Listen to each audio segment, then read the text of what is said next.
In order to edit the lock screen clock on Xiaomi 17, first of all we need to go to settings. Over here in settings you should be able to scroll down a little bit and then go to personalization. Over here, if you want to, you can just simply tap on the lock screen and you can begin the customization of the clock by tapping on it. Over here we have many different clock faces that you can go through. As you can see, we have big clocks and smaller ones as well, and some doodle options and so on and so forth.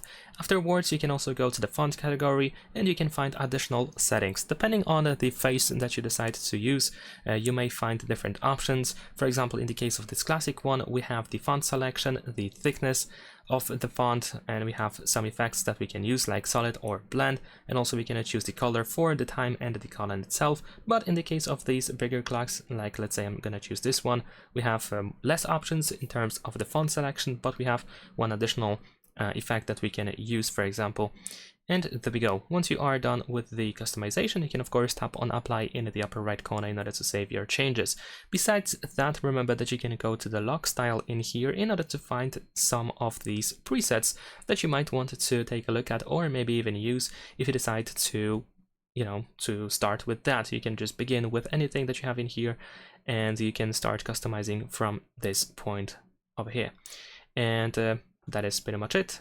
Leave a like and subscribe.